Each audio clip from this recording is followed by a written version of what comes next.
year. Yeah, we're on, right? I was on the show last year as an artist, as a performer. Had a good time, and this summer they asked me if I wanted to host it. So here I am hosting.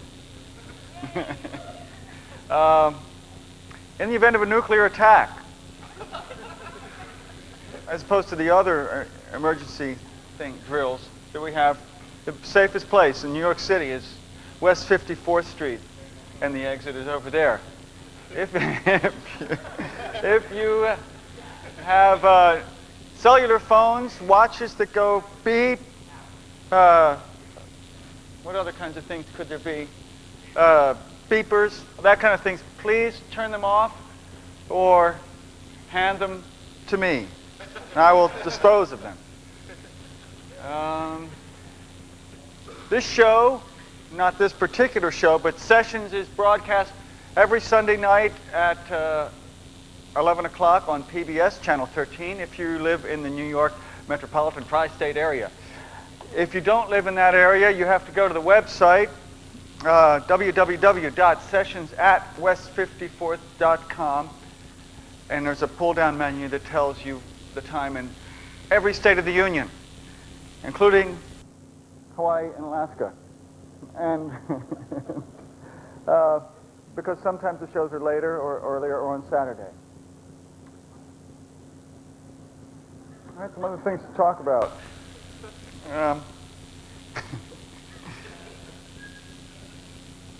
The show is taped, so if the band doesn't like the way a tune starts, or if something strange happens with the camera people or with the lighting people, that they don't like, strange in a way they don't like, then they may say, "Can we do that over?" In which case, the band will start the song over or go into reverse for a little bit and then go forward again.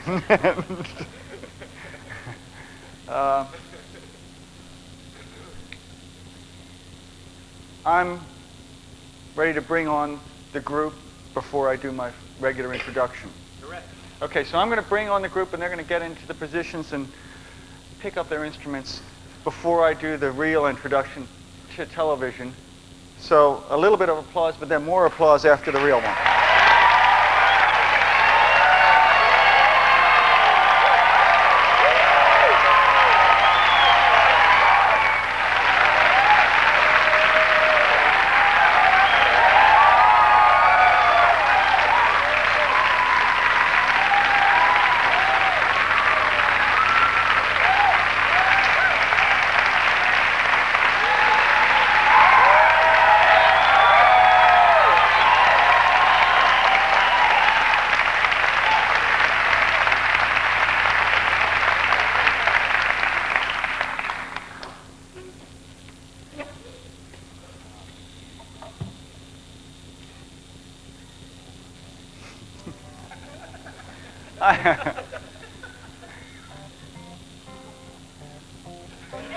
Yes. You didn't know that's what it was going to be tonight, right?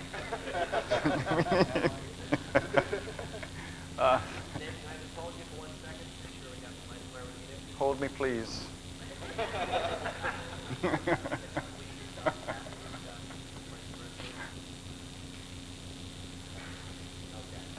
Yeah? Okay, here I go. Phish is not just a band, not just an ice cream flavor, but a phenomena. Though fully functional in the studio, their peak moments, fortunately for us, occur during their live performances. Please welcome Phish.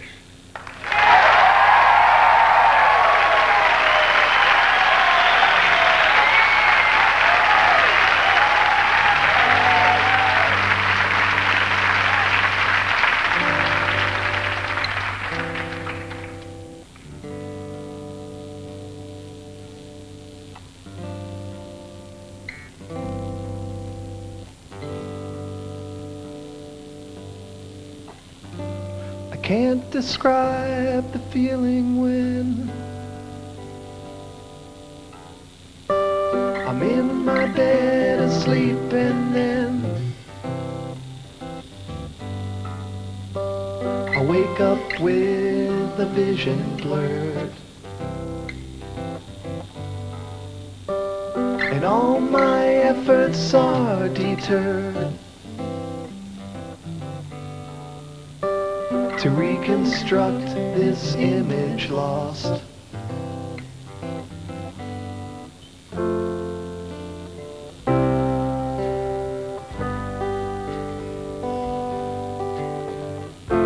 There's certain things my mind must do, and even though they're very few, the image glistens like a gem. Repairing is not one of them, so I'm awake, though in my mind the image that's so unrefined is calling to me from the deep, tempting me to fall asleep.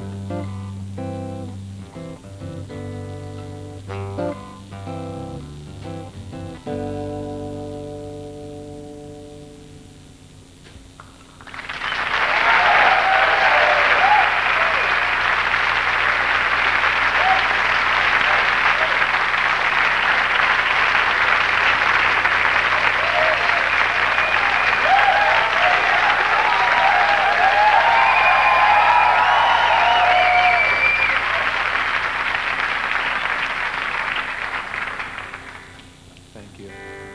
We're going to do some songs off our new album. And this is one that Paige thinks called Frankie Says.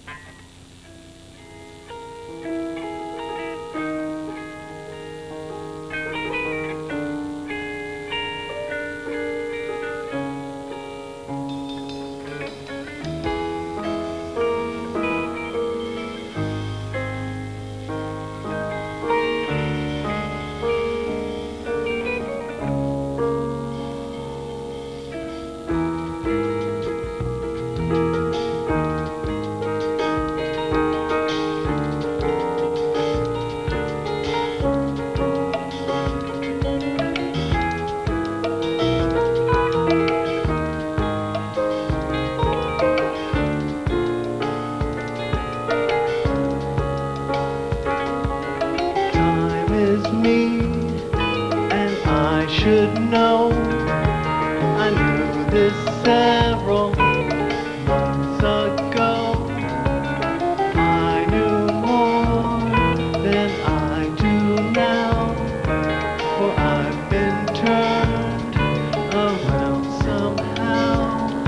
Relax, the world will spin beside itself and suck you in with threats and hopes beyond compare. Relax, the world will spin beside itself and suck you in with threats and hopes beyond compare.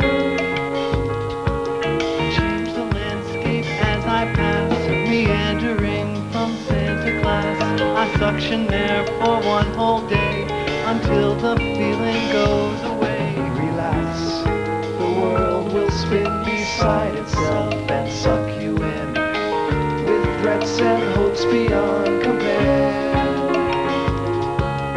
I don't need these orbits in my life, revolve and cycle through, don't keep coming back for more.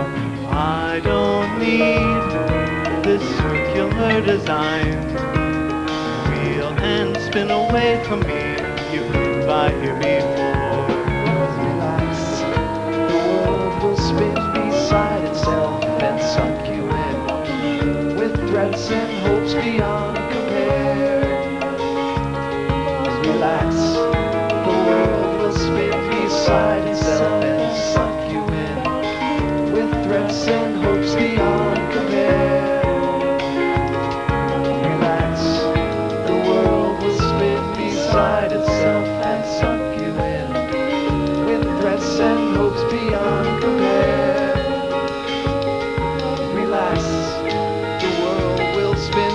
inside itself and suck.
He's waiting in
Waiting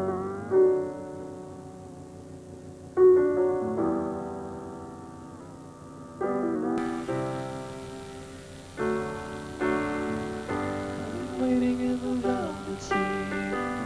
I've been waiting in the velvet sea. I've been waiting in the velvet sea. I've been waiting in the. I've been waiting in the. I've been waiting in the velvet sea. I've been waiting in the velvet sea. I've been waiting in the velvet sea. I've been waiting in the. I've been waiting in the. I took a moment from my day and wrapped it up in things you say and mailed it off to your address. You'll get it pretty soon unless the packaging begins to break and all the points I tried to make are tossed with thoughts into a bin. And time leaks out, my life leaks in. You won't find moments in a box, and someone else will set your clocks. I took a moment from my day and wrapped it up in things you say and mailed it off to you.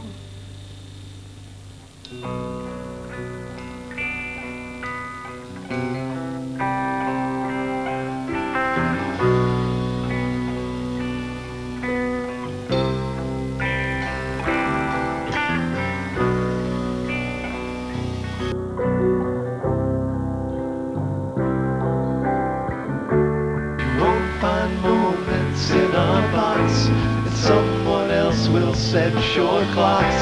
I took a moment from my day. I've been waiting in the velvet sea. I've been waiting in the velvet sea. I've been waiting in the velvet sea. I've been waiting in the. I've been waiting in the. I've been waiting in the velvet sea. I've been waiting in the velvet sea. I've been waiting in the velvet sea. I've been waiting in the. I've been waiting in the. I've been waiting in the velvet sea. I've been waiting in the velvet sea. I've been waiting in the velvet sea. I've been waiting in the. I've been waiting.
started with, which is called Sleep, and this next one, which is called Driver, are some new tunes that we just wrote, and we were able to debut them a couple of days ago at the Bridge School benefit, which is something that Neil Young puts on out in San Francisco. An incredible experience for those of you who don't know about it. It's for a school that his son goes to. His son has cerebral palsy. So they bring all the kids up on stage, 40 kids, and you do this show surrounded by kids and all their parents and everything. So it was really magical. And we're kind of still buzzing from that. So we're going to do a couple of these tunes that we wrote and debuted at that. This is called Driver. And my co-writer, Tom Marshall, is sitting right over there. Hi, Tom.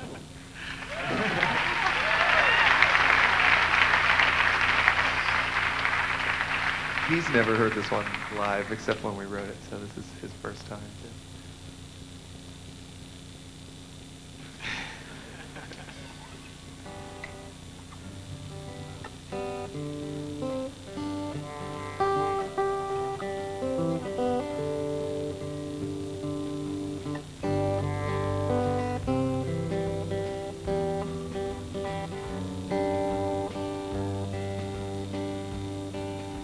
I'll tell you about the driver who lives inside my head, who starts me up and stops me and puts me into bed. He opens up my mouth when it's time for me to talk,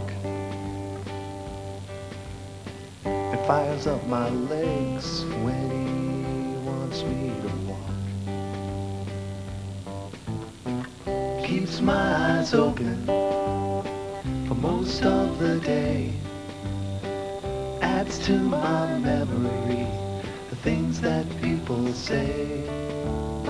When he makes decisions, I don't have to wait,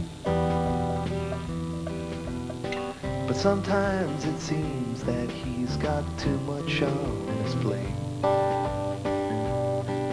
Like this morning when I woke up and he dressed me in this shirt that looks a little ragged, where he dragged me through the dirt. I'm moving through this life and I'm thinking about the next, and hoping when I get there I'll be better dressed.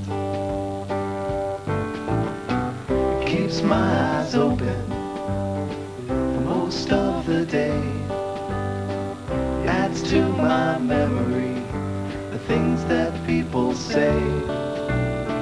When he makes decisions, I don't have to wait.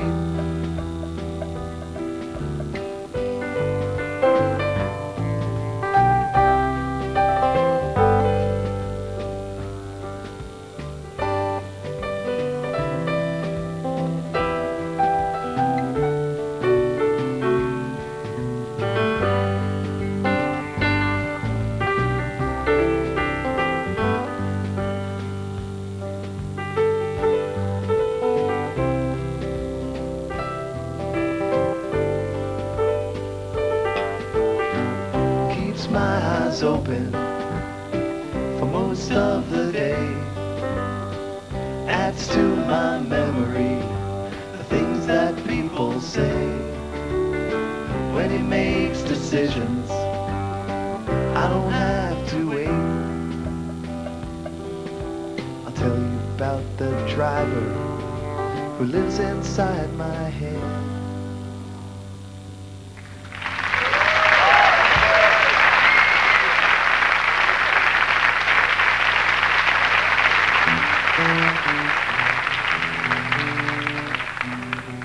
Just kind of got in the mood to just play this one more song. How long do we have?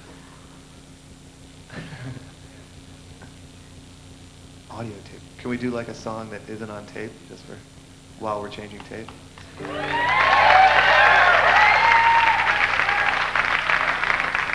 This is just because, as I said, we're at this benefit concert with Neil Young, while I was playing that last song, I started thinking it would be nice to play one of his songs. So we'll do this one.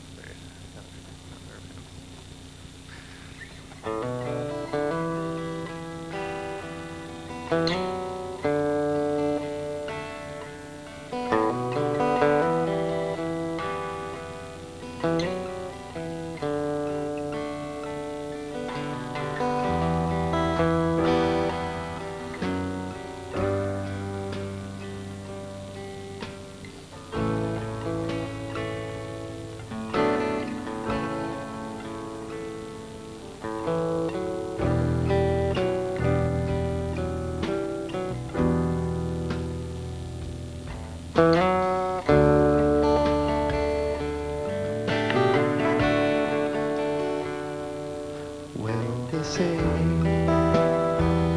that Santa Fe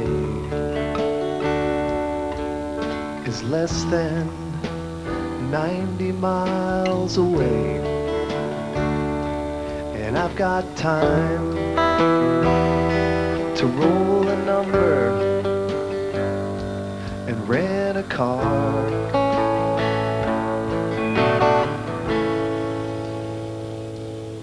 Oh,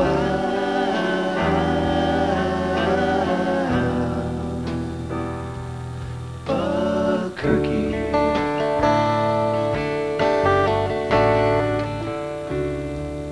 I've been flying down the road, and I've been starving to be alone,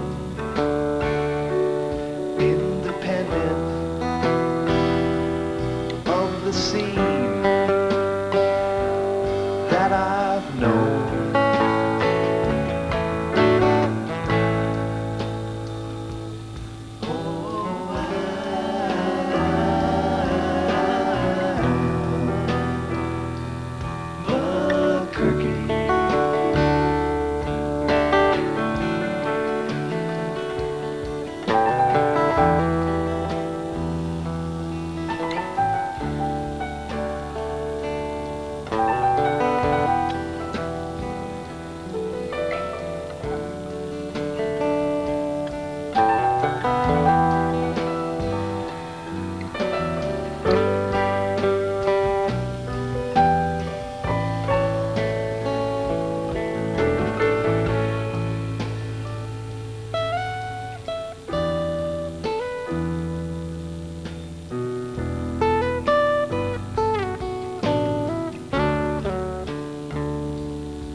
So I'll stop when I can, find some fried eggs and country ham. I'll find somewhere where they don't care who I am.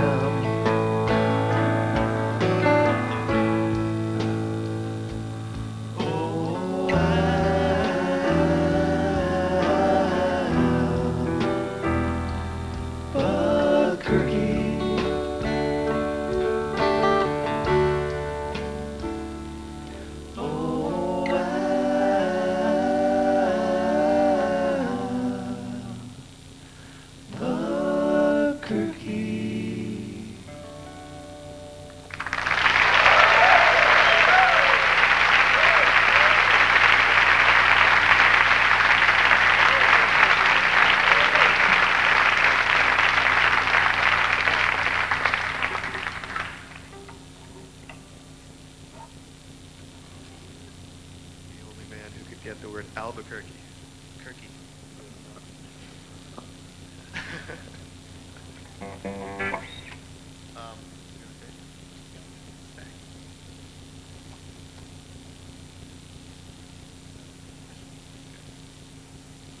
Okay, we'll do Birds of a Feather.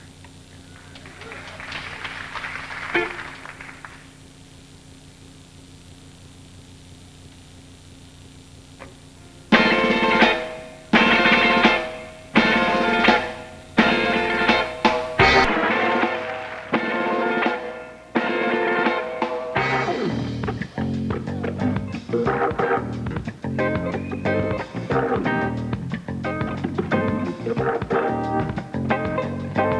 easy sometimes when you just coast along, but like it or not, something always seems to go wrong. Sometimes people build you up so they can knock you down. Sometimes they will have you there 'cause they need someone around. Perhaps you'll receive invitations for tea. Perhaps you will laugh and you'll make them all smile. Or maybe you'll join them 'cause it had to be. Perhaps you'll forget that you forgot for a while. Birds of a feather are flocking outside. Birds of a feather are flocking outside. Birds of a feather are flocking outside. Birds of a feather are flocking outside.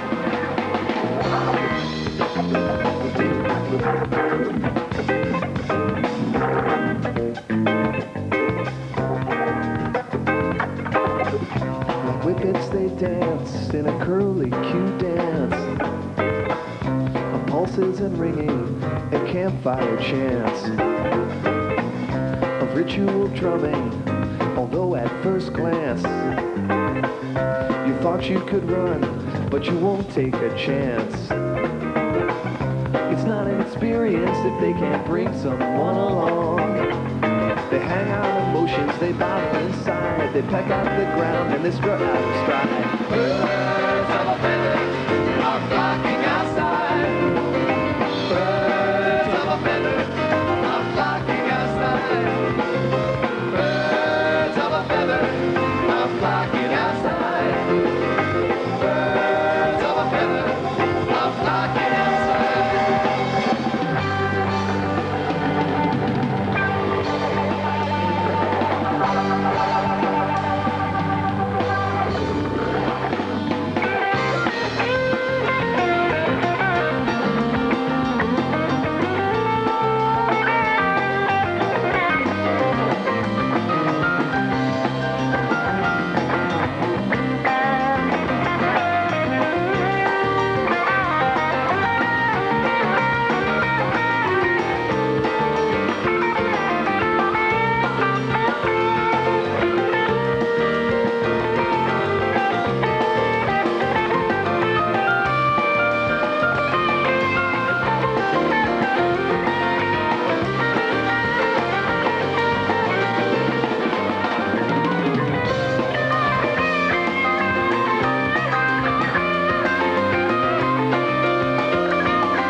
Thanks, folks. Sorry, we got a second show we got to do today, so I know these guys love to play, you'd love to hear them, but unfortunately, we got to say goodbye from Sessions at West 54th. If you wouldn't mind exiting out these double loading dock doors here, we'd appreciate it. Thanks a lot, you were a great audience. Thanks for coming down.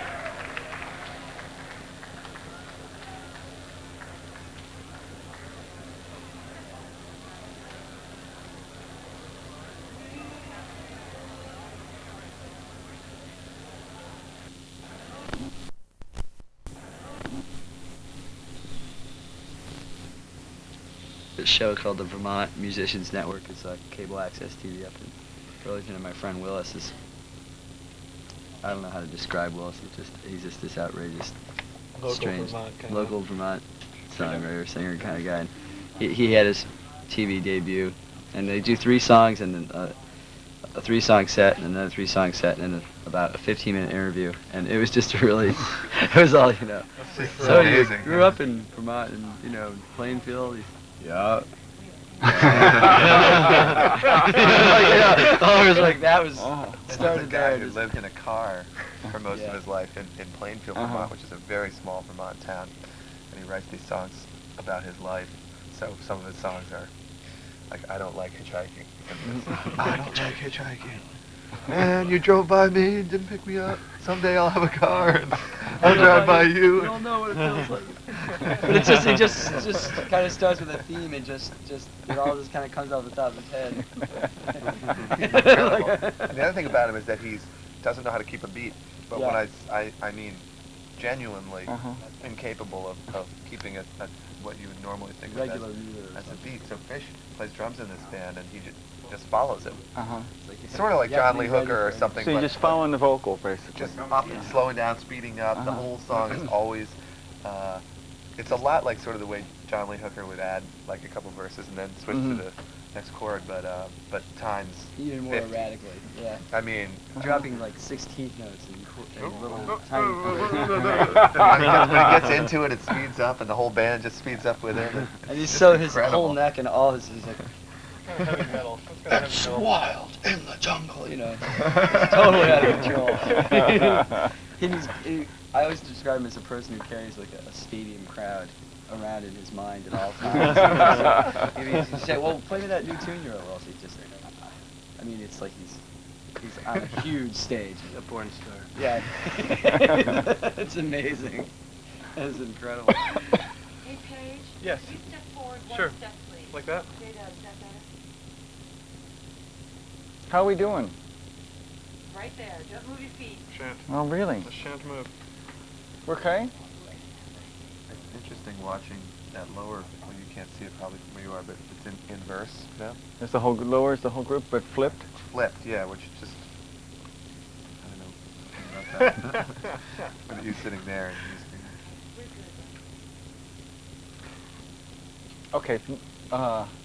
A lot of this is going to be, as you might suspect, people who don't know the band. Okay. So I might be asking some stuff that might seem like obvious or whatever. Sure. Three of you guys were engineers of various. That's right. Started off one way back. This is before bands and stuff. All bands. And another was starting off on the road as a philosopher. How'd you get sidetracked into music? Or maybe was music always there? That's a good question for you. Well, actually, a lot of electrical engineers end up being bass players, in particular, or musicians, according to my my professor. But so it's not. But yeah, I think we were just walking through the dorm hallways and heard each other play, and hooked up that kind of way. And for me, though, I've got to say that I was an electrical engineering student, and it was a really good juxtaposition to have lots of tests and stuff that I couldn't even fathom, and then unwind by going to band practice and having long jam sessions. So they kind of complemented each other. We had an interesting moment when we first started. Mike was probably the most serious engineering student. Phish was attempting to be one, but The least serious. The least serious. But Serious. we played a show at Goddard College in a round.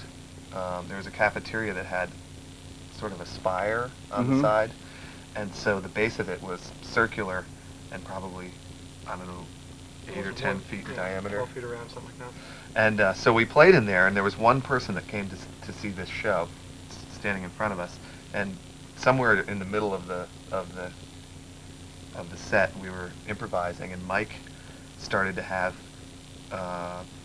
almost a spiritual or religious awakening. So we were all watching him, and he started to sort of vibrate up and down, and was playing one note. He kind of simplified all the music down to one note, and eventually, after about an hour of this, put down his bass and ran into the woods. We followed him into the woods, and he started talking about how he's ready to give up his car. And I wasn't even going to come back from the woods, actually. you didn't. We had to talk. I really didn't want to. We had to talk him out of the A woods. few more days and it would be semiconductor physics or quantum mechanics. And then you wrote that song about engineers. Oh, right. Remember? Right, Engineers. I can't remember. You know, they don't care where the missiles go. They don't care about acid snow. And that was it. And then you became a religion Right. writer. Yeah. It was an away band. Shortly after that. And the other, actually. I think the real explanation for it all is that I think my criteria was with myself and the other 3 members was I don't think any of us ever had a choice as to whether to be musicians or not. So that was always a good feeling to me. Like, you know, well, none of these people are going to be able to do anything else other than play music. So we have a good chance. You give it the most valiant attempt. To do something else. He did. He gave it. He almost escaped. In vain music. I tried. He almost escaped. Escaped your own destiny. Hold it. I'm going to jump to another subject. Sure. I'm going to jump to recording a record versus live performance. And you've said something to the effect of that the studio shouldn't be about recapturing a live show. So let's just talk about those 2 different universes and where they intersect and where they are completely different. We've been playing together for 15 years, and mostly just working on our live show for the last 15 years, with albums coming along every few years or as they came about. In the last handful of years, we've really tried to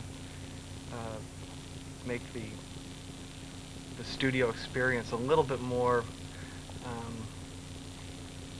spontaneous and a little bit more human. Oftentimes, if you're playing a live show, you can feed off the energy of the crowd, you can feed off the energy of the other band members, and whatever the feeling of that night is. And when you get into the studio, it can oftentimes feel a little bit sterile. And we've tried to, through different experiments, just expand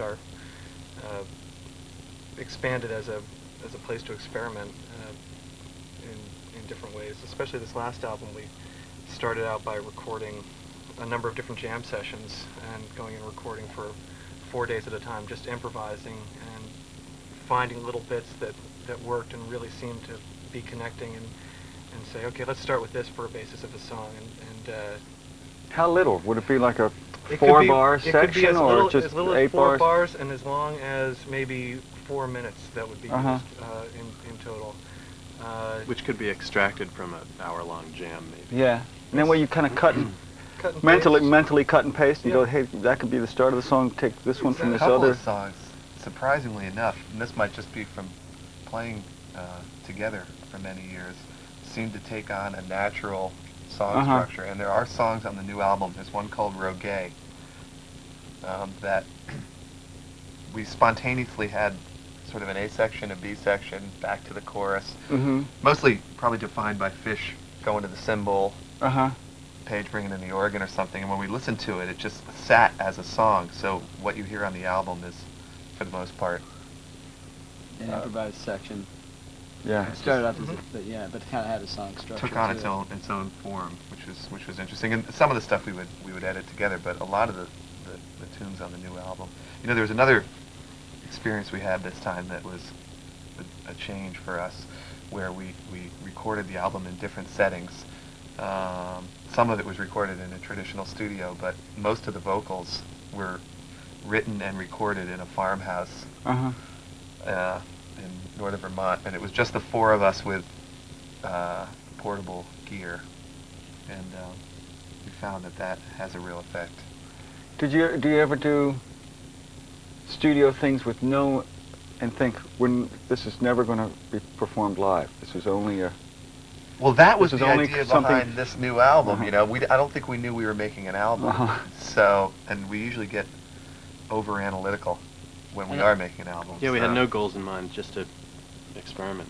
And generally, I was sort of seeing like albums as like a painting with sound. You know, it's like this, it's like a canvas. It's a permanent thing, and it's its own, you know, entity kind of. and it just your approach is kind of, it's like you try all these different kinds of approaches. So like I know like George Condor, you know, some painters that start off and they make like a whole creature or something, and then they don't like that, and they end up just painting over the whole thing, and over this period of time, it just takes on its own personality. And a live gig is just, it's just all about in the moment, and you know, you can't erase any of it, and you know, you can't change it, and you have to just you can give it more time to develop, and in a different kind of way.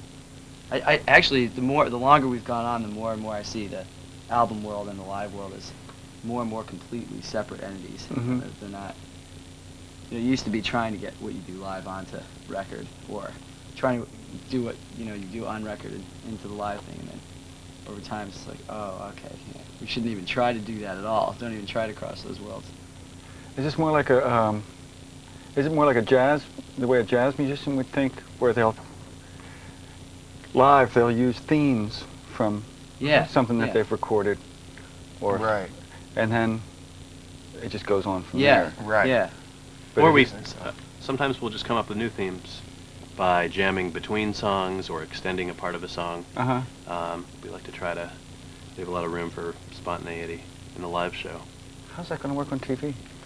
Well, that's like we were just talking about. Yeah. As long as the Yeah. camera people improvise too. Then Everyone, the Everyone. caterers, we expect them to be improvising.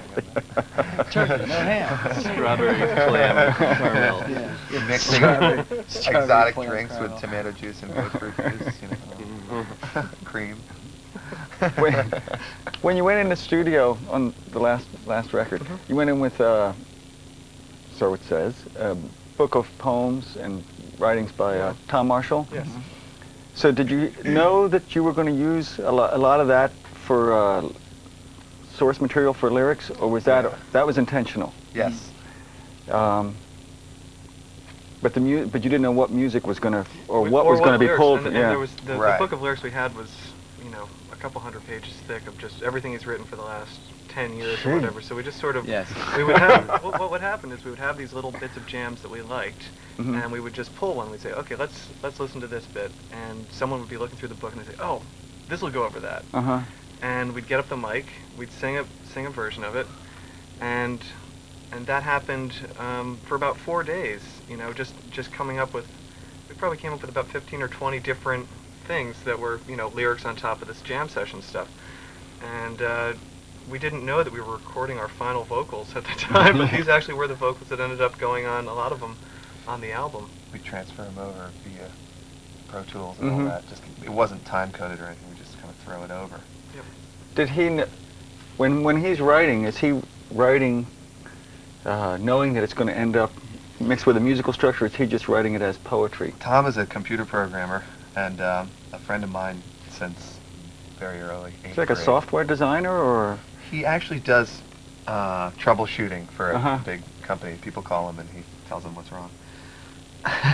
But he writes Their to a life. friend of his. He has a friend, Scott Herman, who they email. So really, when he should be doing his job, he spends most of the day. I'm going to get him fired. He spends most of the day emailing Scott Herman, and then they just print the whole thing out. So this can be anything from just plays on words to poems about his life and problems he's having. So we've been kind of writing songs together since 8th grade. Well, I would think it would be kind of important to his, it's important to his work to be able to do that as part of his work. Yes. And not, and if I try to say, no, do this on your own time, he's going to feel different about it. This is It's getting, true. this No, is no, getting, you're right. getting You're way, absolutely We've right. talked about that a lot, because even when the band started, there was a little bit of conversation between myself and Tom about him moving up to Vermont, and it's turned out over the years that I think maintaining his normal 9-to-5 job has been a real benefit, because he doesn't really feel like he's writing lyrics. He's just killing time at work in between phone calls. So if you took away the job, then if you took away the job, he'd be just kind of sitting around and wouldn't know what to, enjoying so he needs both of that. I think so. Yeah. Seems that way. Yeah. It's like Einstein working in the patent office, having to do a job, just doing patents, and on the side coming up with the theory of relativity. It's a side thing. Hey Mo, take a look at this. Let me jump to tickets. I was going around to various websites, and a lot of the, you guys have managed to do a ticket thing where you contact the community of fans, other musicians, whoever, about the shows. They find ways of getting tickets. There's a whole system that, while it's not adversarial about the big ticket outlets, it allows people to go around it, and also to go around scalpers and everything else. How have you managed to do that? It's, I mean, it's been well publicized where other bands have gone up against, in an adversarial way, against the big outlets, Right. and kind of got knocked down. How have you guys managed to do it? I think it started with, we have a very involved newsletter that goes out to, I don't even know what the number is. It's You got 150,000 150,000 people, and we send it out 5 or 6 times a year, a free newsletter to our fans. In that, people are able to write in, this is the technical way that it goes about, but they're able to write in and they find out about this sort of thing. We've been able to work with it with Ticketmaster and the outlets where we are, and the promoters, that we get a certain percentage of the seats in a house. We're giving them, and we're allowed to release them through our own way, which is nice, because if people don't want to pay that surcharge, they're able to get it through us, and get it through the mail order. And if some people go on tour with us, they can buy an entire, however many shows they want to go to at one time. And it's not an adversarial thing. It's just something we've done as a convenience to our fans. Kind of relates to some philosophies that we've had. We've also done some shows, these end of the summer shows that we do up in Maine, where we try to do the entire event in-house, from building the stage to designing the shape of the fence to how many portalettes there's going to be. And I think it's another option in the world of SFX and corporations buying up the whole concert industry. And that seems more modeled after kind of the European festivals. Yeah, actually. Where there's I don't know if that's conscious or not. Where it's not, the European festivals, it's not just about a bunch of big name acts. There's also food, and there's also rides. All and kinds. You can camp, and you can get to it easily, all that kind of stuff. Camping is all set out ahead of time and planned and everything. Anyway. We were at a festival in 1992, Roskilde, which I think you were actually at as well. And the London Symphony played. And then some of the splinter groups from the symphony went into the campgrounds and had string quartets and brass. And we modeled some of our festival after that. We had little musicians, the musicians spread out through the campground, wandering. Little musicians. Only small ones. No large musicians. No, over 4'6". It was a revelation to be Had to able be to smaller go. than you. Had to be smaller than me. Yeah. It was nice to see those European festivals and see how well they can work, and how people were getting along, and all sorts of different kinds of acts and different sized stages, and it was something I'd never seen over here before. There's no theme for the musicians. They had just everyone good music. From Native Americans to bands like us to and rap bands. Rap bands. Well, we had our tent was Buffy St. Marie, and then us, and then Evo Papasa's Bulgarian Wedding Band. That was you know, the three in a and, row at Rocky you know, Mountain. that was three. and That was the just- combination. Yeah, and every tent kind of was like that. You know? Yeah. Even though they had like themed tents, like they had the Boogie Down Productions tent, was like more of a rap-oriented tent or something like that. But even within those acts, there was a lot of difference. So I just remembered that lineup. Yeah. Let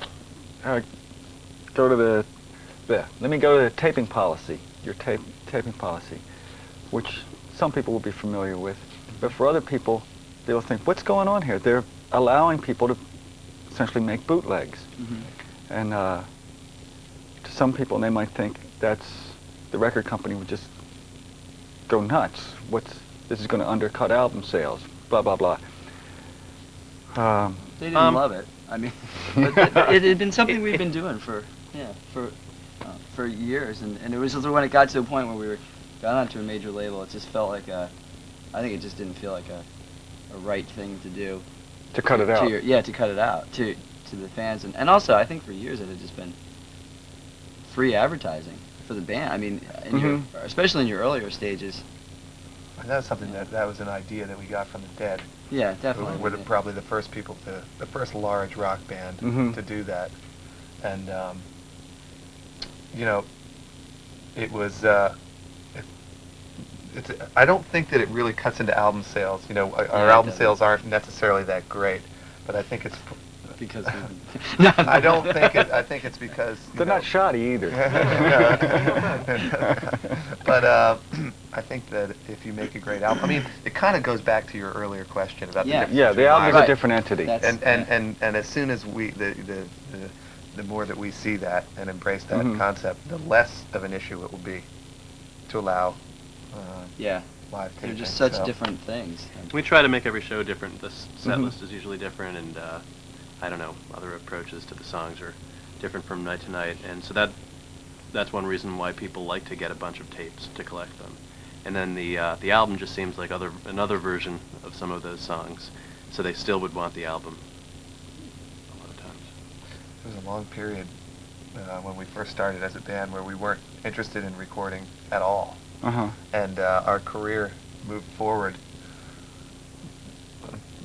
We were touring the whole country before we ever signed with a record label.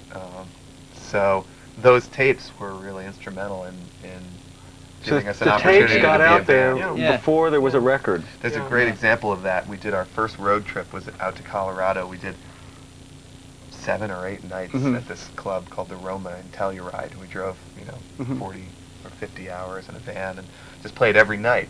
And those shows were all taped, and there was, I think, probably between 8 and 15 people, the same 8 and 15 people that came every night. Yeah.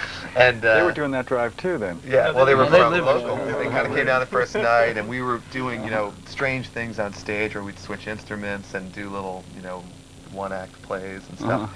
Anyway, these shows all got taped, and then we left. A year or two later, we came back to Colorado, and we had an audience that, because of these tapes that had spread, that they were familiar with all our songs, not just the ones that were on the albums, and it enabled us to continue playing those kind of shows. You don't have to be selling an album. You're just playing whatever you want to play. So it's been a big help to us. I would recommend it. Yeah, highly recommend it for any band starting out. It's just like a... Yeah, most bands would think it would be impossible.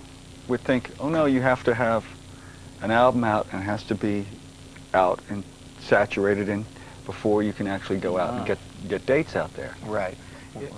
To go the way we went, you have to play a lot of live shows. A lot. I mean, You you really have to want to, I think you have to put in that 5 to 8 year period where you're consistently on the road and playing night after night after night. And also, it was a big help to us to only have 4 people in the band because, you have to split the money and everything. That's true.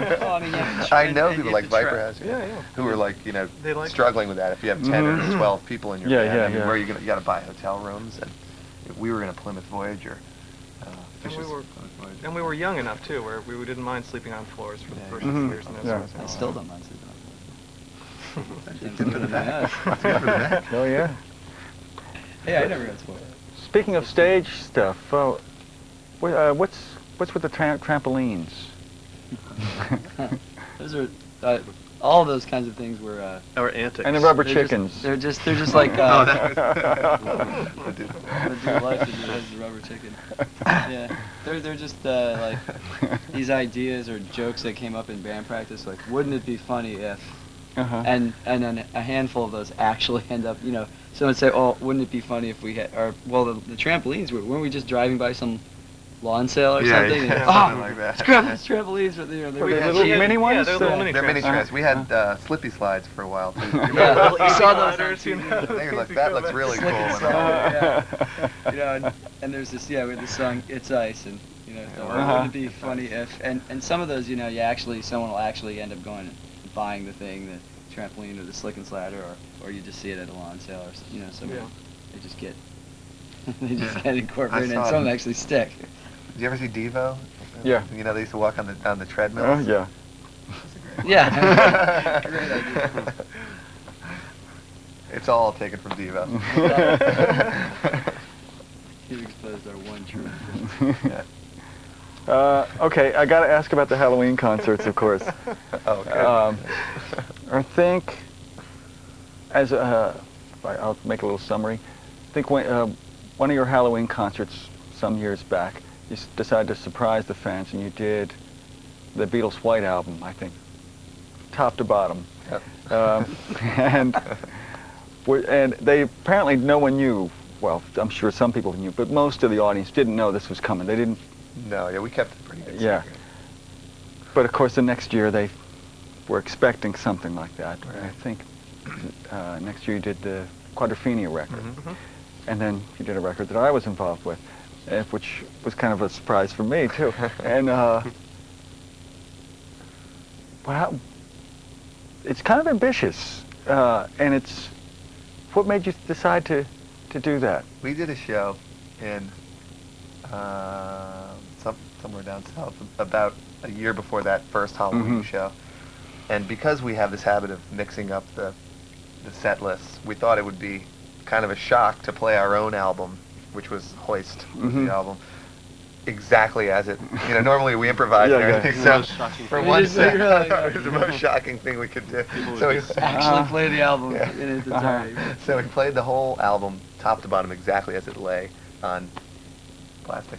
And afterwards, we were talking to some fans, and we were jokingly boasting, "Oh, we'll Mhm. play any album ever recorded," and that gave us the idea that the next Halloween, well, let's do that as a musical costume. So we did the White Album. And actually, what happened was we did put out the word that we wanted fans to vote on what album to do. And they didn't. It was a secret That's what what it album we was. ended up doing. Mm-hmm. But it was their vote from some letters so it was a challenge. The first 2 years were votes. That was what it was. We said we'll do any album, and somebody I was talking to. The third year was our choice. That was Remain in Kind Life. of flattering to me. Yeah. Well, it was also the concept partly behind it too. Was we used to always like on Halloween, people always give you these costumes to wear, and it was stuff that Mhm. one Right, year had this right. giant foam thing he had to wear on his head, and it's like stuff you can only wear for about 30 seconds before Yeah. you're too hot and stuff. And so it was there was an idea of this sort of our costume. Let's make our costume a musical one, rather than Mhm. having to wear these things on stage that you can't really play in. And so he just kind of took on the musical costume idea and that's why became on Halloween was the time and to try to not actually do so much of your own thing with the album, but play it sort of true to the album, as if you were pretending to be right. that other band for a second, Right. really putting on the costume. Having to get inside another band's head like that, which you It's, might. it's amazing. You don't know how it's going to affect you or how it's going Yeah. to Yeah. what you're going to pull away from it. But each time we did this with the Beatles' White Album, obviously the beautiful songs that they wrote and so many of them, the melodies and the orchestration. We really tried to get the orchestration down between the four instruments as Mhm. best we could. And the next year we did the Who album, and it was sort of playing in we're in Rosemont Horizon in Chicago, which is a big arena, and sort of playing a Who album in an arena, it gives you a sense of, oh man, Yeah. these guys really They were had a writing. handle They were on writing for arena this rock. venue. Yeah, Yeah. exactly. And then when we did Remain in Light, it may have had, in some ways, the biggest effect on us because I think we really learned the grooves. We really tried to get inside the grooves that were on the album. And I know for me personally, I took so much away from that, and the sort of groove-oriented playing that we've done in the last few years.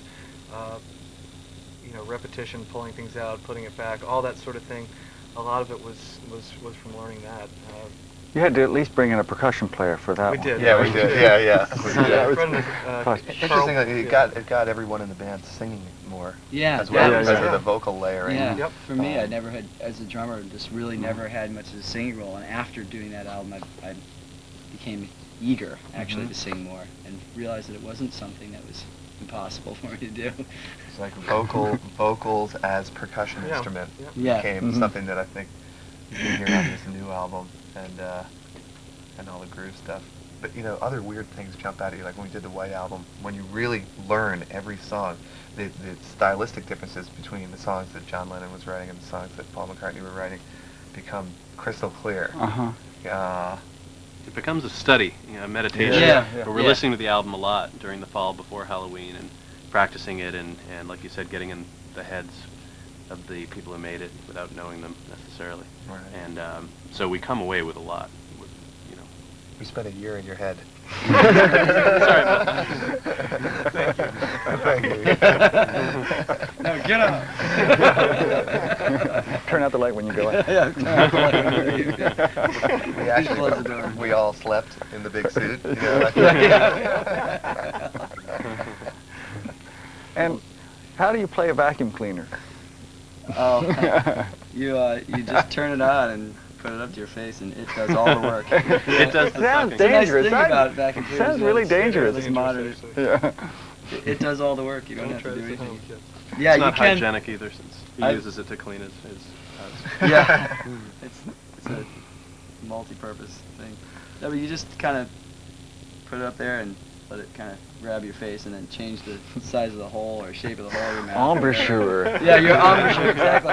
And you do end up with an embouchure in the Worked end. It's for like all the years. blood gets pulled to this side of your face. It's really, you definitely injure yourself. It's kind of, you can only do it Back for when so you were long. doing it where you're starting to look like sort of the inverse Dizzy Gillespie. Right. Caked in your mouth. Well, also, I think if I keep doing it for years and years, I'll have one really long jowl on the side, and the other side of my face will be nice and taut. Kind of like that Dick Tracy character. Yeah? Okay. Let me ask just one more. I just wanted to ask about, there was a band on the other day, a singer named Steve Earle, and he came on with Del McCoury Band. Oh, yeah. And he did his whole show with them, and I know that at some point you said you were influenced by them, which, a bluegrass group, which would have surprised me, but I saw them and it was just amazing. Oh, he's... Yeah. Yeah. Forget Del it. McCoury. We cover a couple of his We songs. do some of his And we do a bunch of songs. different bluegrass stuff too. Yeah. Yeah, a handful of bluegrass. It was incredible to meet him. He's one of the true links to traditional American music. He's got an album called Blue Side of Town that I'm obsessed with. I can't stop listening to it. You guys. But, Yeah. yeah, we just played Farm Aid with Truly him high lonesome. recently, and it was incredible. What to say? I think Mike kind of introduced us to the bluegrass Yeah. influence. Yeah. Yeah, I listen to mostly bluegrass probably. So lately I've been listening to this, I don't know if you heard this album with Del McCoury and Bootsy Collins play. Yeah. It's called Groovegrass. It's really pretty funny. Doc Watson's on Yeah, it. and Doc Watson. Doc Watson, Bootsy Collins. There's Version of one. the Macarena. Oh, the Macarena. That is the best. Del sings it. It's really cool. He says the Macarena, in English, like with the. Yeah. Hey, baby, I'm gonna Macarena. Hello, call the Macarena. Hey, Macarena. Okay. Yeah. And Paige, Yes. first we're going to get 20 seconds of room time. Just to Oh, be right. quiet. But I need you to take one baby step to your left. Okay. I was just starting to have fun with that interview too. I felt like we. I mean, once you start talking about Bootsy Collins, Once Del you start McCoury, talking and the about Macarena. Yeah. And you're Really all. Okay, and David, you just got to Oh, we just keep talking, right? Or is this is for silence? No, but you have to lean back in your chair a little bit. Me too. So, 20 seconds starting now. Hey, can we just nod and look at David and look around as if you're listening? All right, While we're doing this, anytime. 20 seconds starting now. David, stand back a little bit. There you go, thank you. 20 seconds starting now.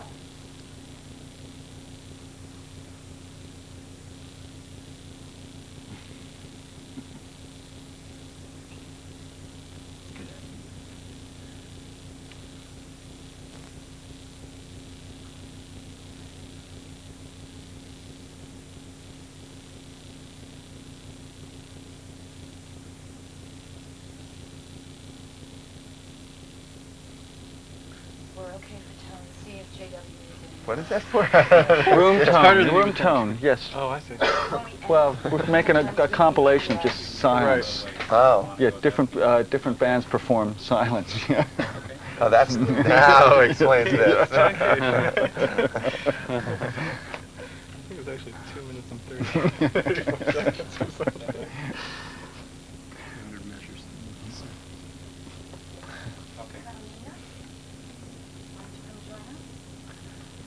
Can we do more now? No, she's going to take some stills. Oh, great. Of, Caroline? Steve, you can look at David. and I think that's it. We're doing a little bit more cutaways. Oh yeah. Sorry, Caroline. Stand by. We're still rolling. And Phish, if you can look So at when David. Del McCurry and Steve Earle were on, Is they David listening? they came in for sound check. You've probably seen them before plenty of times, but anyway, I was just amazed. They plunked down one mic, Yeah. and they go, "That's it, we're ready." That's the old style. That's the yeah, way, yeah. It's old school. Yeah, and he Yeah. said they'd gone through a whole period of having monitors, having, Yeah, the whole thing. everything mic'd up, and it was like they started building this thing that they couldn't stop once they Right. started having monitors and everything, and they thought, no, we'll go Yeah. back to the old way of doing it. We did a thing about 2 or 3 years ago where we had a bluegrass banjo player that Coach, the bluegrass coach, come out. come on the tour with us, and we did 3 or 4 songs with myself playing fiddle and we were playing mandolin and Paige playing upright bass. There's a whole choreography. Yeah, with one Yeah, thing, it's the yeah, dance, yeah. the dance they call Yeah. it, and you Wow. walk up. What's and- interesting is that because of that dance is sort of why in bluegrass there's like that extra measure before they sing the Oh, right. chorus. Yeah. Because they have to get out to Yeah. kind of get in. And that's, Yeah. it's like that's what determined that it's such a bluegrass thing. And you think, wow, that's such a cool thing they do in that music. But the reason is because they're always like, Yeah. You guys gotta step up. Mm-hmm. And there's Right, it 8 feet. sounds just different.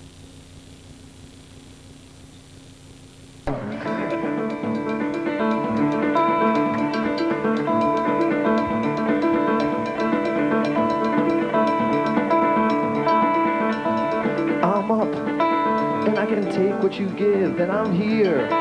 But I don't want you to live with me, 'cause all I want is a taste for free. I'm down, and I will drag you along and around until you burst into song and unwind and leave your new life behind for a while. 'Cause I can see through the lines. I can see through the lines.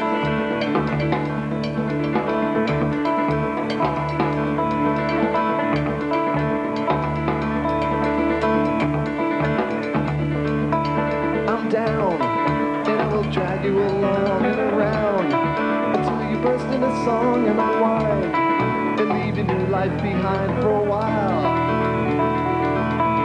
I'm out, and I will stay here alone and without someone controlled by the phone and TV.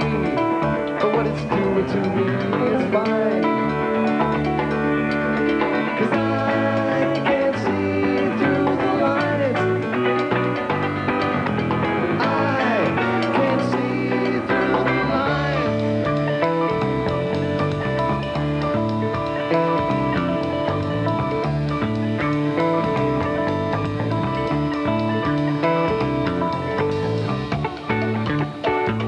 Stepping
changing course in midstream.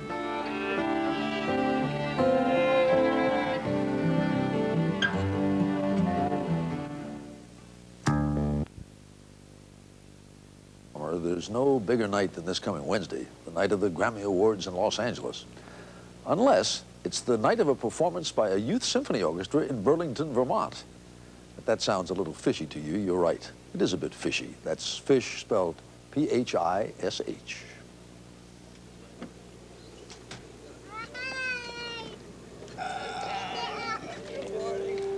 You may or may not have heard them on the radio or seen them on MTV.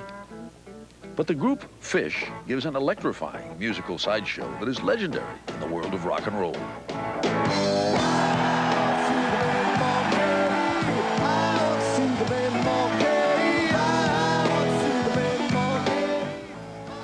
They are musical acrobats, and their ringleader for 18 years, since he was 18, has been Trey Anastasio.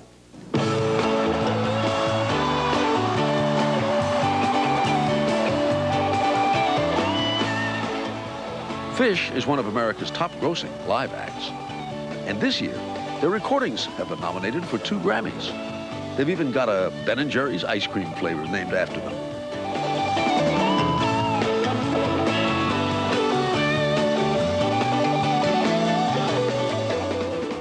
But last fall, Phish called an official timeout. Trey Anastasio left the path to superstardom to return to the back roads of Vermont.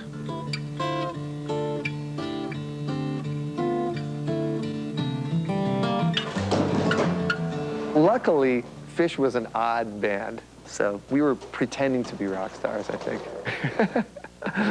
In reality, we were just a bunch of geeky Vermonters. But we had fun playing rock star, I think, for a while.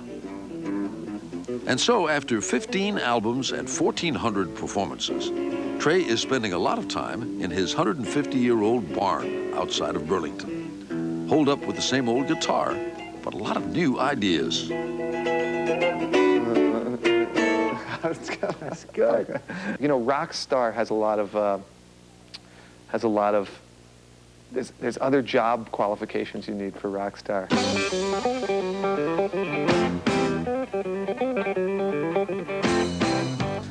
That don't have anything to do with being a musician. You have to act like an idiot. Publicly. No, you know, you have to go to award shows and stuff, and it's all fun. That's the thing. You can get caught up in it. It's a lot of fun. But it's not as fun as writing music.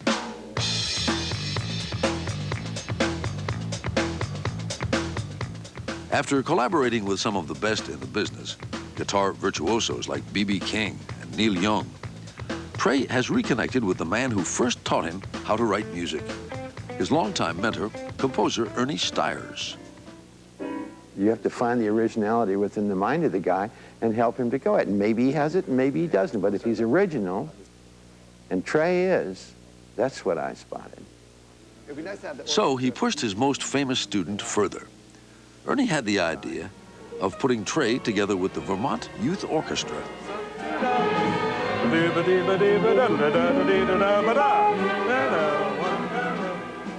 They're actually in tempo here. Oh! So we're sort of... I was probably more timid than they were in the sense that I've never played with an orchestra before, and there was all kinds of weird little things that I couldn't get used to. Like, there's no beat.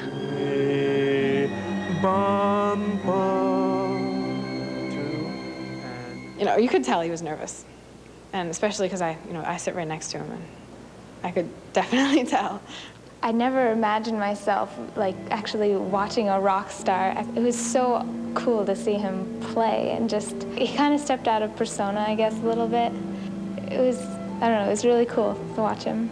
I think the kids loved it, to be honest with you. To see him, this big star, sit down in front of them and be almost intimidated, you know, made them realize that this was something special. More than just inviting Trey to play with his students, conductor Troy Peters invited him to compose for them, too. And you know what? This section has been shortened to the length it should be. There should be air. There should be... I actually went For Trey, the opportunity was a first. The orchestral world can be a little judgmental of a rock star handing them a score. So you would say one way you can really win people over is to make sure you're neat and clean and everything is readable and all your sharps are where they should be and your flats. He's putting in the new bass line. Trey composed a classical piece that is rooted in one of Phish's best-known songs, a playful musical tale about a pig named Gaiuti. Gaiuti was the ugly pig. Gaiuti is an interesting one because I wrote it as a structure, melody and chords and form. And then Phish played it for a number of years. It's very orchestral by nature, and we only had 4 people, so we did our best.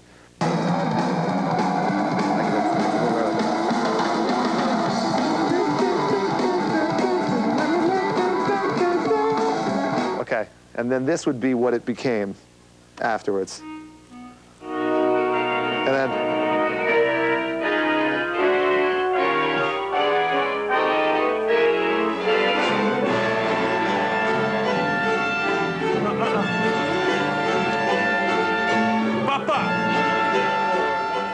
I think Trey brings to the table a musicianship that classical musicians talk about, and some have, but that a lot of us don't stay as in touch with as we should, which is that connection to the ear and the intuition as much as to the fingers and to the brain. Don't count it, just feel it. Yum ba da la da do ba ba.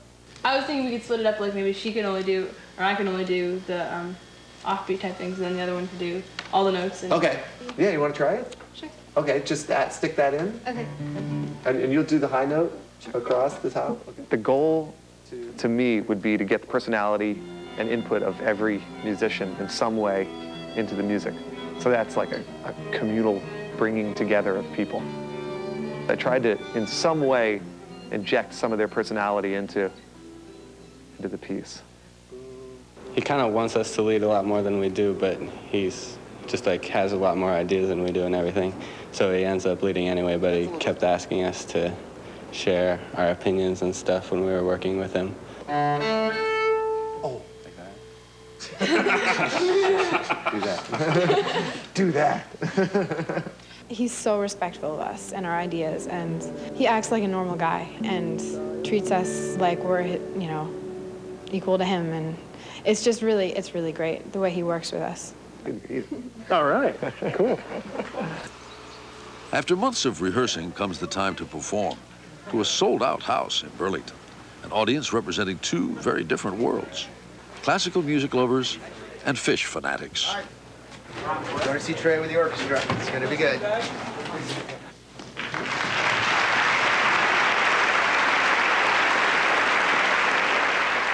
Please join me in welcoming to the stage Ernie Stiers and Trey Anastasio. For Trey, playing to a passionately attentive audience was just like old times. But this concert offered him a special opportunity. To play the music of the man who taught him.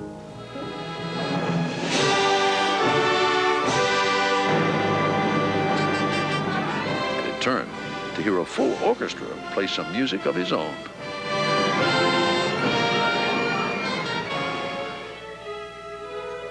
I hope that there's some kind of doors opening up for some of the musicians in the orchestra that maybe by working together they see opportunities that they didn't see before. In this program, you know, I'm playing Ernie's piece and they're playing my piece. That's what Ernie did for me. So I'm hoping that that's what I'll do for them.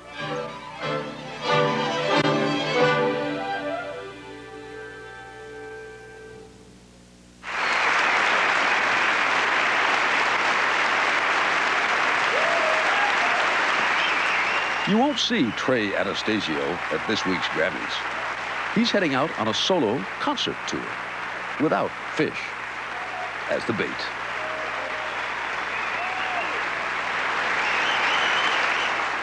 A preview of this week's one of the most innovative bands in America, Phish. When I jumped off, I had a bucket full of thoughts. When I first jumped off, I held that bucket in my hand. Ideas that would take me all around the world. I stood and watched the smoke behind the mountain curl. It took me a long time to get back on the train. It took me a long time to get back on the train.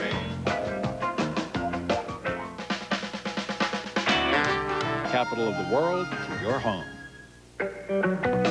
Now, a full hour with Phish.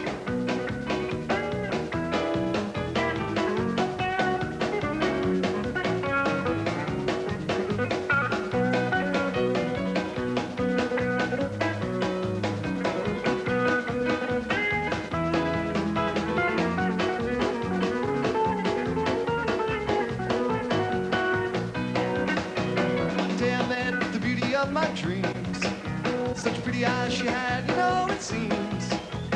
Long hair that flowed down behind. I saw it all, you know I was so blind. We wound up on her side of town. Bright lights and loud music all around. I gazed into her eyes and she in mine. She had me in a trance, it was so fine. Now I cry, cry, cry. I can't get over her. I'm blue.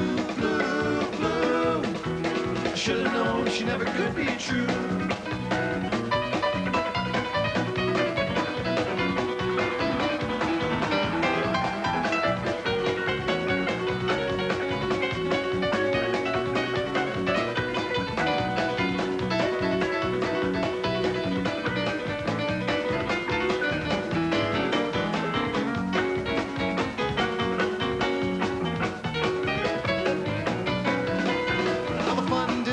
For very long, I found a house the neighbor said you're on.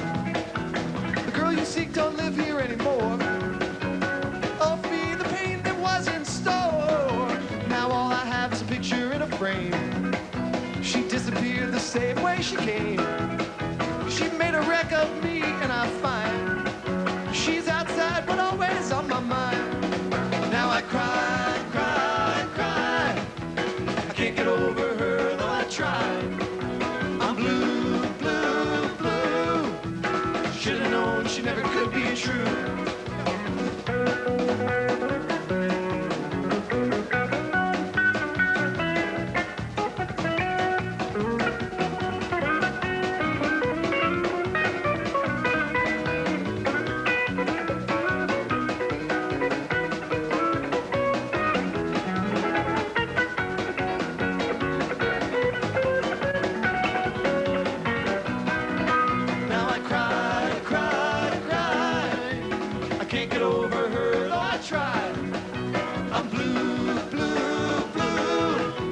Should've known she never could be true.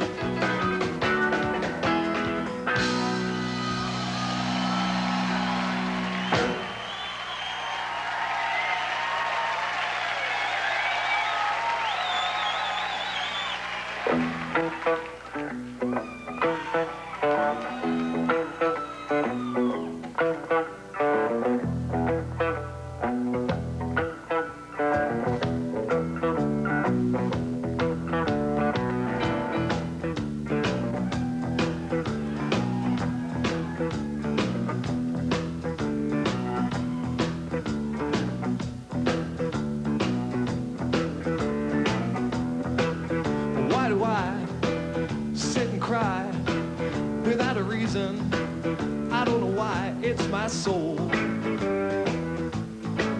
It's my soul. It's my soul, people. It's my soul. If I should jump up and holler without a reason, spit on the collar, it's my soul. It's my soul. It's my soul, people. It's my soul. Mama, mama, mama, mama, mama, soul. It's my soul. Mama, mama, mama, mama, mama, soul. It's my soul. Mama, mama, mama, mama, mama, soul. It's my soul. Mama, mama, mama, mama, mama, soul. It's my soul. Mama, mama, mama, mama, mama, soul. It's my soul. Mama, mama, mama, mama, mama, soul.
This song is called The In-Law Josie Wales. I'll do a footnote that's Paige's title, when she came up for my song, Paige's title. Thank you. One of my favorite titles.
It's such an honor to be playing on this show. I have seen some of the greatest musicians of our time stand on the stage. So, B.B. King, Stevie Ray Vaughan, the Los Lobos. Just, I love it. It goes on and on. So it really is. We were actually here. We were driving to play in Austin in 1993 to play. What was the name of that club that we played at? With a metal roof, Yeah, Liberty Lunch. Liberty Lunch. And we drove straight from Colorado. It was back when the four of us just drove in a van. It was like, I don't know, 20 hours or something. Driving all night, and we're pulling into town, and they were announcing on the radio that Bela Fleck was going to be playing here. Right when we pulled in. So we drove straight from Colorado and pulled right up to the door there. And they had 4 tickets left, sat right over there in the thing. And there you guys are sitting. Hey! It was pretty cool. So it's really, really great to be here. It's very special for us. So thanks.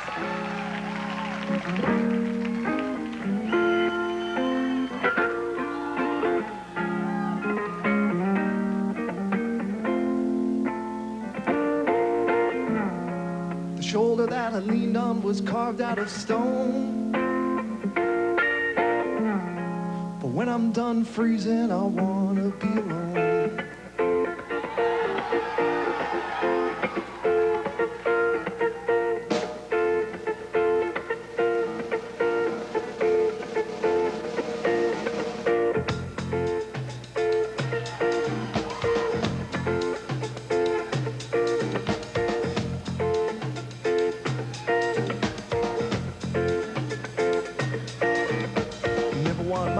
Cut off. Never want a hacking call. Never need a left side push. Never turn my brain to mush. Always give me what I lack. Always take the best parts back. Always recognize your fate. Always just a moment late. Left is where I always turn. Left is how I'm forced to learn. Left the route my walking takes. Left alone with my mistakes. Up against a person who, up till now, I never knew. Up from hell, the answer blew. Up and down, it's up to you. Drop me off the Chinese wall and peel my fingers off the rim. I come unglued while in midair and land to reform.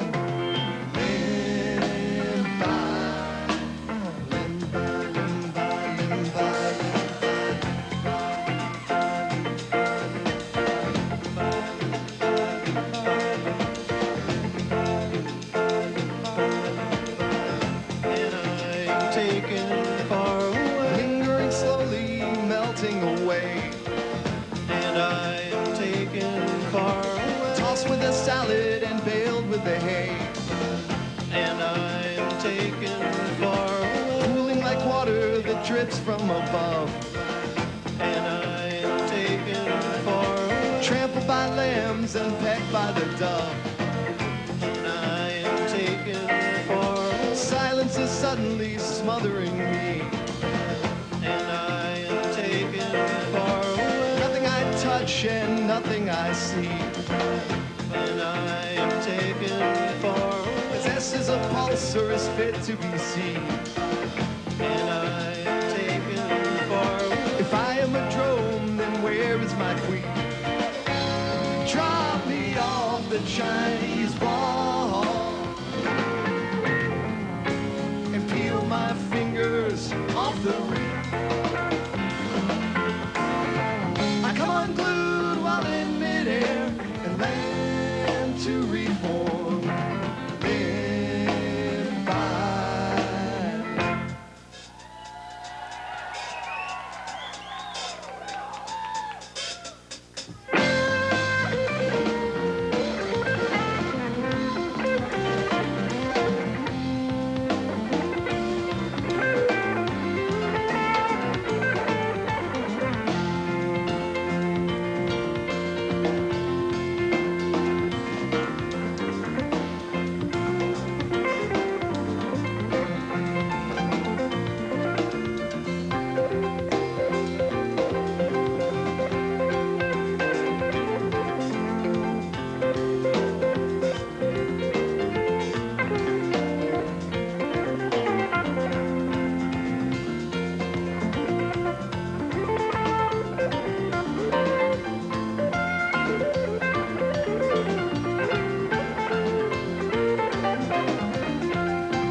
We're going to do a song by Los Lobos that we really like to play, kind of in honor of sharing the stage that they played.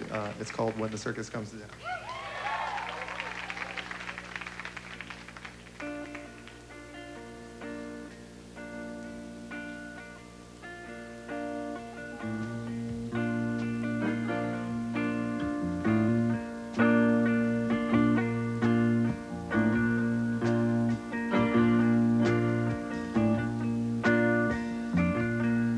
Could have had a chance to get out of this mess.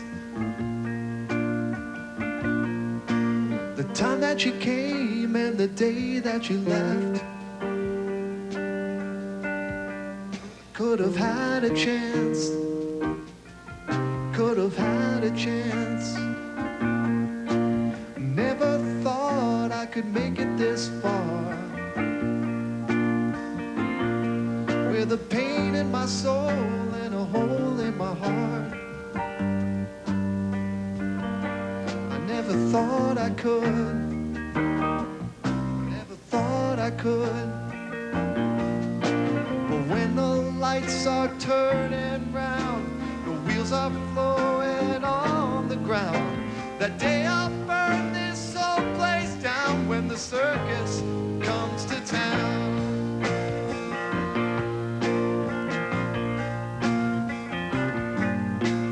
Carved your name out on that tree.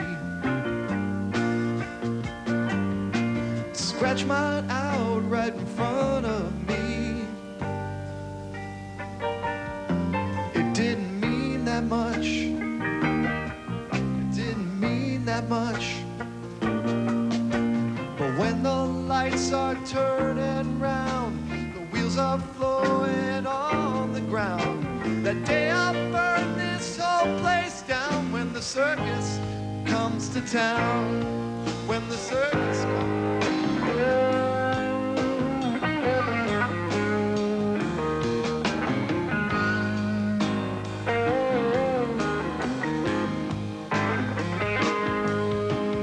Carved your name out on that tree. Scratch mine out right in front of me. It didn't mean that much. It didn't mean that much. But when the lights are turning round, the wheels are flowing on the ground. That day I'll burn this whole place down when the circus comes to town. When the circus comes.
would take me all around the world. I stood and watched the smoke behind the mountain curl.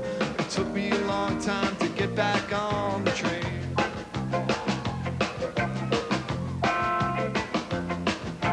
Now I'm gone and I'll never look back again. I'm gone and I'll never look back at all. You know I'll never look back again. I turned my face into the howling wind.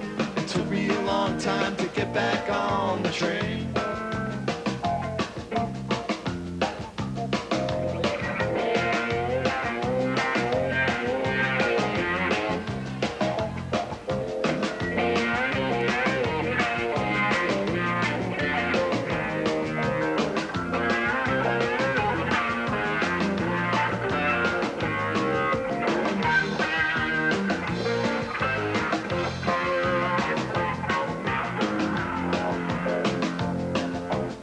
See my face in the town that's flashing by. See me standing in the station in the rain. See me running there beside the car. I left it all behind me and I've traveled far. It took me a long time to get back on the train.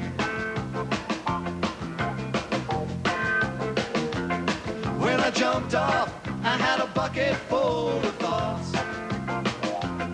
When I first jumped off, I held that bucket in my hand. Ideas that would take me all around the world. I stood and watched the smoke behind the mountain curl. It took me a long time to get back on the train. It took me a long time to get back on the train. It took me a long time to get back on the train.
I spoke your name for many days, pronouncing it in several ways, and moving letters all around.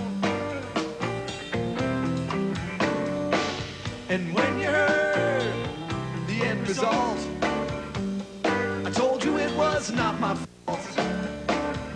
If you were here more of the day,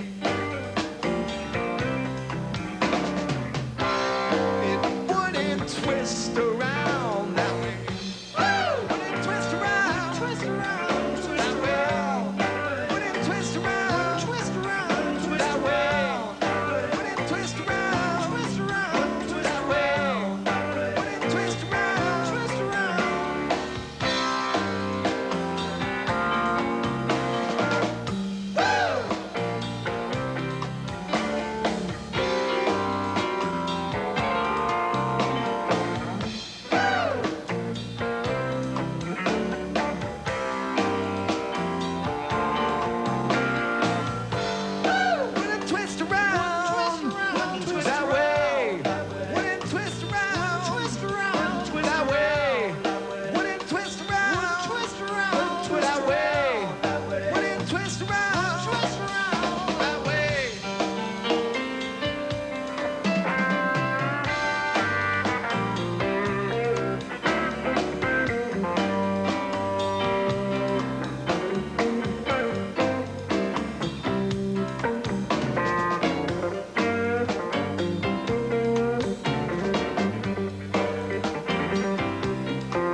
no truth in action, lest you believe it in any way. I was riding down the road one day, someone hit a possum. I was riding down the road one day, someone hit a possum.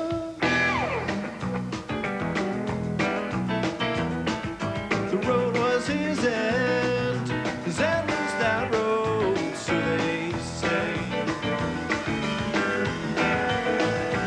Whoa, possum, possum, possum. Whoa, possum, possum, possum, possum. Whoa, possum, possum, your end is the road.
I was riding down the road one day, someone hit a possum.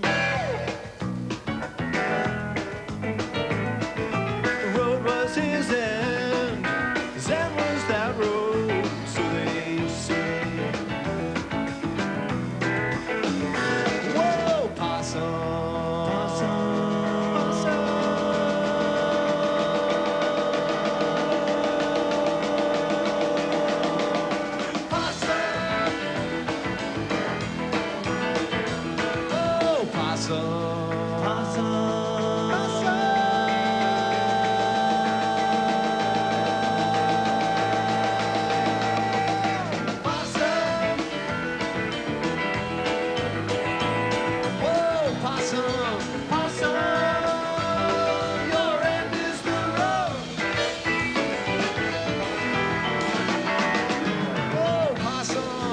possum, your end is the road.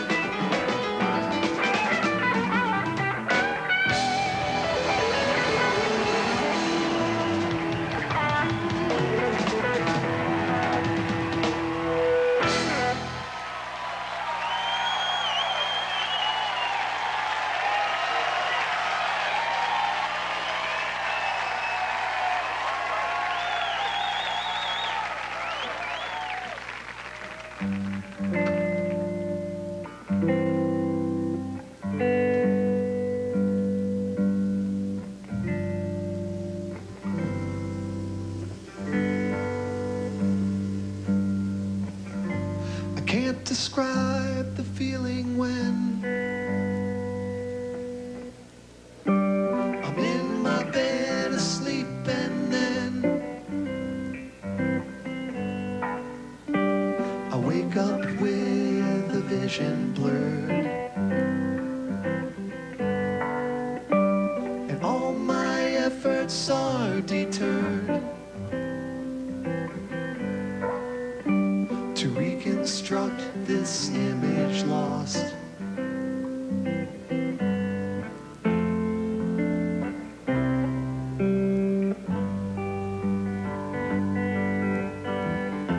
There's certain things my mind must do,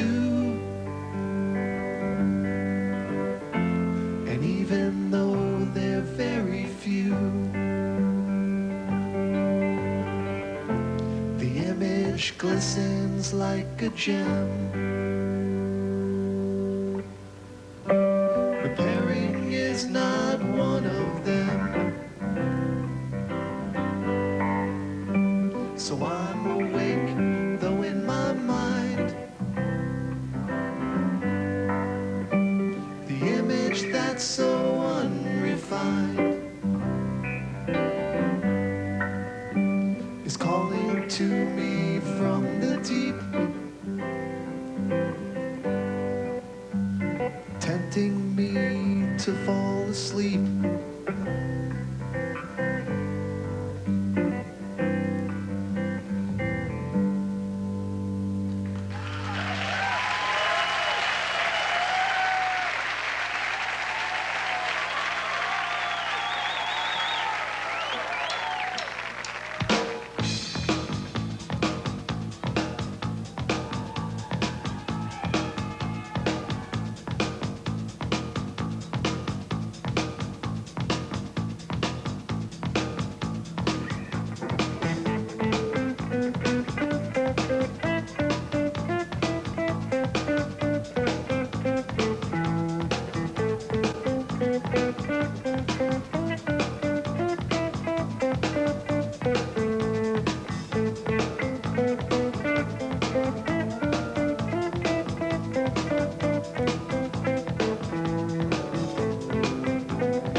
Questions or comments?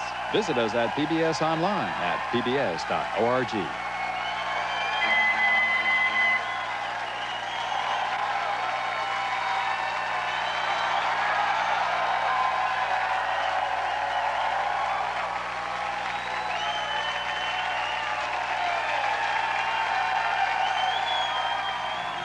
I saw the Stevie Ray Vaughan Austin City Limits, and he completely knocked me out. And he's been a bigger influence on me in the last year. But you know, Jerry Garcia was a big influence, very big, and Jimi Hendrix, and you know, Jimmy Page, people like that. When I was in high school, those were probably my 3 favorite guitarists. But I've been kind of discovering a lot of other people over the years. The only person I listen to at home now is Django Reinhardt. Night and day. It's a very rare and unique situation that we have with this band and our audience, and how they sort of encourage us and let us do what we want and enable us in so many ways. There isn't another situation out there right now like this at all.